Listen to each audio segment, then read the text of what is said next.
message that is loud and clear and does not mince words. We've come to take our government back. You are listening to Rand Radio with Kurt Wallace. Today's podcast is brought to you by Mulligan Mint. If you add a roll of 1/10 pure silver paradigms to your order and use promo code RANDRADIO, your entire purchase will receive free shipping. That's right, free shipping by using promo code RANDRADIO at mulliganmint.com. That's mulliganmint.com. And now, here's Kurt Wallace. Yellen has degrees from Brown and Yale, taught at Harvard, and got tenure at Berkeley. Her son is an economist. Her husband has a Nobel Prize in economic theory.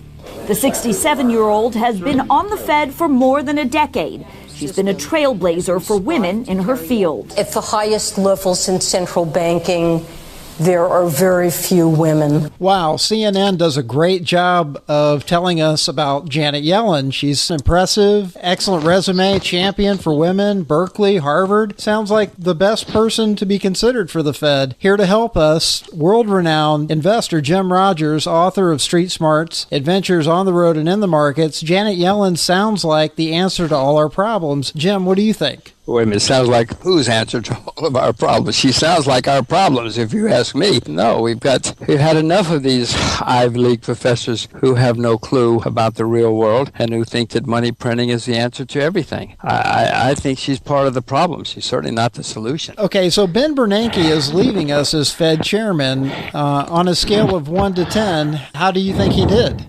0. I mean, if there were minus, he would be minus. I mean, the man has been an unmitigated disaster. He has taken the Fed's balance sheet from about $800 billion of government bonds. He's quadrupled the balance sheet. A lot of it's garbage. He's printed staggering amounts of money. I mean, Mr. Bernanke doesn't know much about currencies or economics or finance. All he knows is printing money. He spent his entire intellectual career studying the printing of money. We gave him the printing presses, and so what does he expect him to do? He ran the printing presses. That's all he knows. So no, we're all going to pay we are paying and will continue to pay a serious price. The only good news in all of this is, as you know, in America we've had 3 central banks in our history. The first 2 disappeared.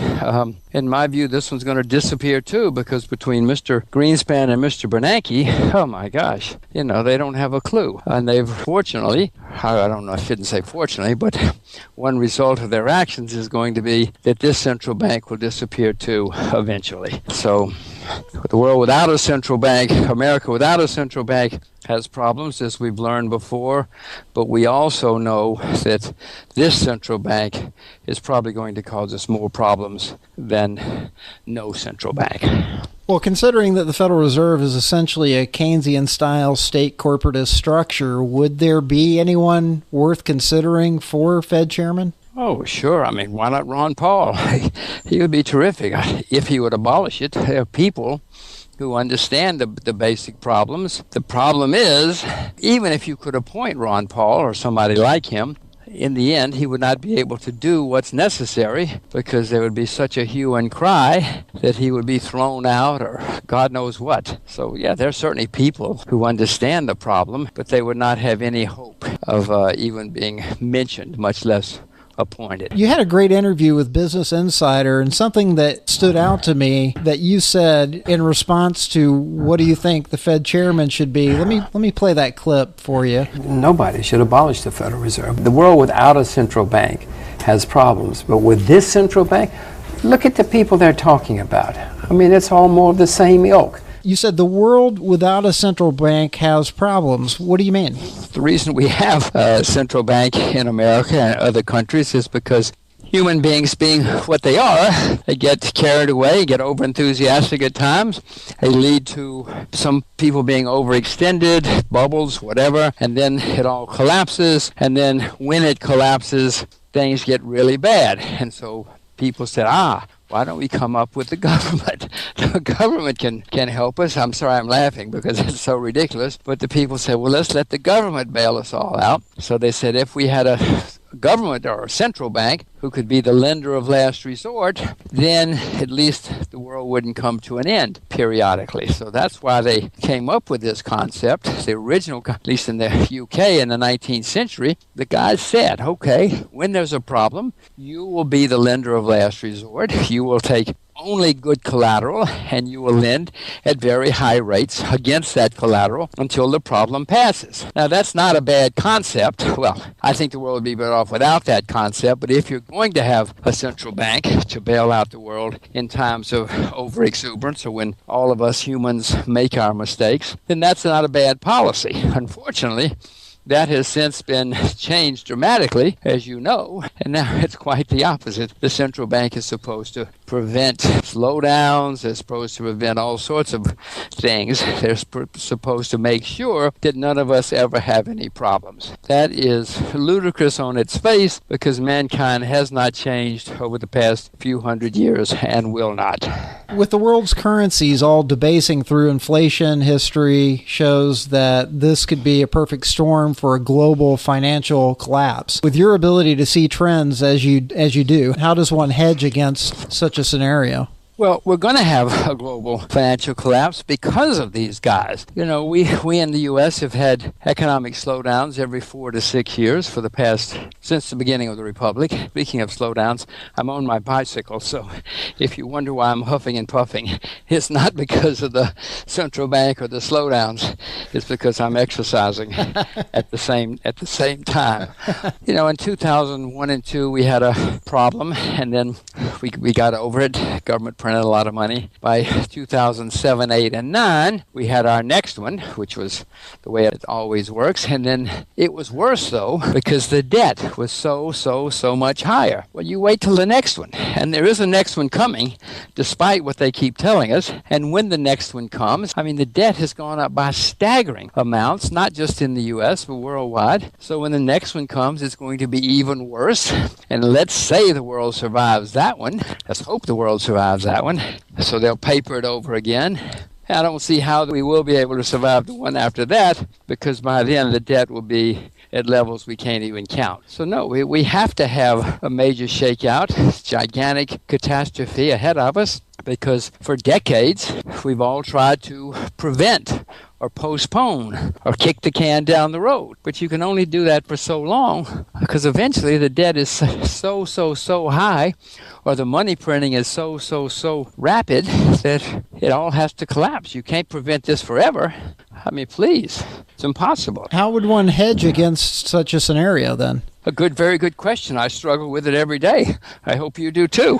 It will depend on how it unfolds. You have to, conceivably, some currencies will be coming through this without as much damage as others, but the whole world is going to be affected. You can look at China, which has been the most successful country in the past 30 years, and they're a very large creditor. You know, the European and American and Japanese economies are 10 times bigger than the Chinese economy. So even if they do everything right, which they won't, but let's say somebody like China does everything right, it won't matter because the rest of the world is 10 times bigger. And that's going to lead to potential problems for everybody. But some currencies will be affected less than others. You can own real assets. I mean, productive farmland, if you know how to farm it, and you can get through the coming problems, turmoil. You'll probably be extremely well off. If you own silver or rice, you know, if you get it at the right time, you'll probably do extremely well. Real assets historically have been the way to survive and even to prosper in times like this. But all of this, you have to get the timing right. You know, in the great German collapse in the early 20s, there were people most people lost fortunes. But there were people, you know, who bought the assets which were going to appreciate during the inflationary collapse. They owned stocks at the right time, which went through the absolute roof in the last days of the inflation. Then they switched to U.S. dollars or pound sterling. Some guys came out of that stinking rich. Most came out of it bankrupt, as you know. We have some questions from our listeners. Joanne Fox Thomas asks, what advice would you give a young person who is looking for something to invest in? Well, Miss Thomas, you should not listen to me or anyone else, maybe Mr. Wallace, but not anybody else, because the only way you're going to be a successful investor is to invest in things about which you yourself know a great deal. Don't listen to people on TV, on the internet, in the newspapers, because hot tips will lead you to ruin down the road. You know a lot about something, I don't know what, whether it's sports or cars or fashion. Focus on what you know, and you will find new investment ideas or new trends long before I will or anybody else. And when you find things that you know is going to work, a thing which is going to work, do your research, do your more homework, and you'll probably buy it before anybody on Wall Street. You'll also know when to sell it, because you'll know when changes are coming before people in the financial community will understand them. So that's how you make a lot of money. You don't make money listening to hot tips on the radio, on the TV, or anywhere else. Genevieve Young Brown asks, can we fix the health insurance problem without big government? If so, how?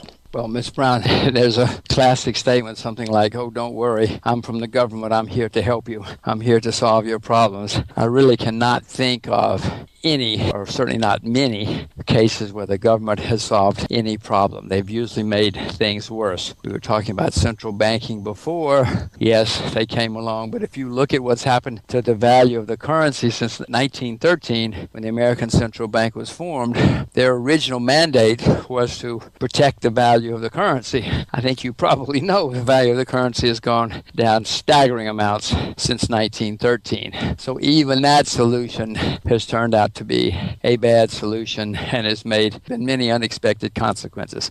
So no, I don't think we can solve the healthcare problem with the government. It's all really started because after the war, Second World War, there were price controls, wage controls. So companies said, well, we got to figure out a way to give people more money. So they said, well, let's give them health benefits. Started off in a very modest way. And since then, of course, everybody in the U.S. and the world thinks that healthcare is free and that they can consume as much of it as they want. The new measures from the government only make that worse. You're not going to solve any problem when people think it's free. People are obviously going to consume as much as they can when it's free. There's going to be no economic restraints. And at the same time, the supply is not going to go through the roof because people aren't going to bring new supply to any endeavor unless they can make some money. No, the government's the problem. The government's only making it worse, starting back in the late 1940s. Last listener question, Jack of all trades is what he calls himself, asks, we hear a lot of talk about doing away with the Fed. It seems rather amorphous concept, though, especially on social media. Can you outline how it might actually work from your point of view? It's worked for hundreds of years. The idea that the world has to have central banks to repeat. For most of history, the world has not had central banks, and even America. For a great deal of our history, we have not had a central bank, and believe it or not, perhaps the best years of American growth were without a central bank. Certainly there were plenty of tumultuous times without the central bank in that period in the late 19th century and the beginning of the 20th century, but we did extraordinarily well without central banks. It's only been in the past 10 years, 20 years, that central bankers have become rock stars and apparent, saviors or people of infinite knowledge. 20 years ago, most people would not have known. Most people still don't know there's a central bank, but very few people, even in the financial community, would have known the names of central bankers, much less being, household names. 30 or 40 years ago, nobody would have known the name of the head of the central bank anywhere in the world. So the world has gotten along without them. We would certainly obviously have to have some transition again to repeat. America, for most of the 19th century, didn't have a central bank. And until 1913, in fact, we didn't have a central bank. And somehow or another, America became the most extraordinary success in the 20th century, all of which has been dissipated now, of course, under the rule of the central bank. Jim Rogers, we appreciate you being with us again, author of Street Smarts, Adventures on the Road and in the Markets. We appreciate your time. That's always a great pleasure, Kurt. Let's do it again. You are listening to RAND Radio with Kurt Wallace.